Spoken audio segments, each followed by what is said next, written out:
My name is Eddie Young. My mom, Phyllis, had a heart attack when I was a teenager. For half of my life, I've watched her struggle and triumph as a heart survivor.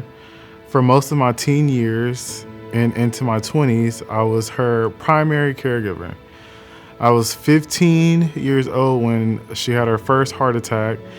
She woke up one day and felt like she couldn't breathe, and she said that she felt like it was an elephant standing on her chest.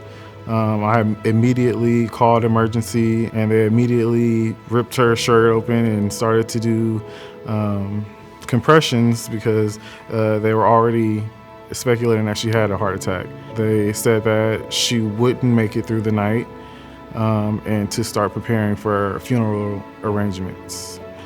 They left her in the emergency room, they turned the lights off, and basically told me and my grandmother that she was gonna end up passing away. This is heartbreaking to hear for both Eddie and his mother. Heart failure affects 26 million adults globally every year, according to the American Heart Association. And that means there are at least that many people with the role of primary caregiver, many of them family members. It sounds like all the right procedures were followed in getting Phyllis to the ER, recognizing the symptoms and calling 911.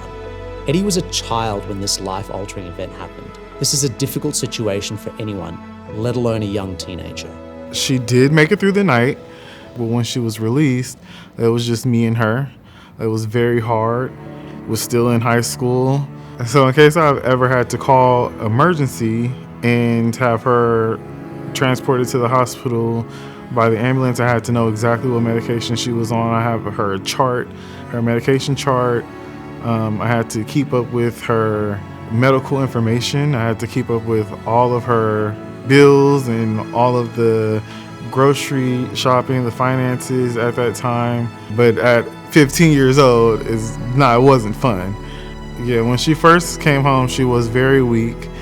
And that whole process was very different to see my mom in that predicament because I've never seen her like that. She's always been very active and strong and basically like this superhero.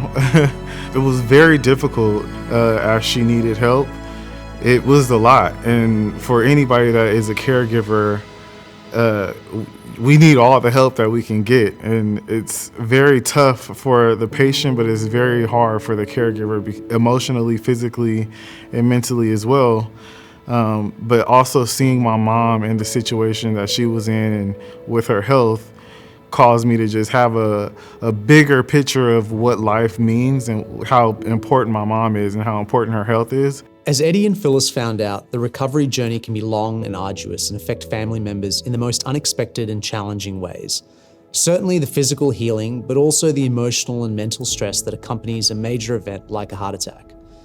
As a caregiver, I'm sure Eddie felt isolated and maybe even angry at times, yet the love he felt for his mother and the fact that they worked together is what we all want out of a situation like this. We hope that caregivers know that many others have gone through or are going through what they are, and that help is available.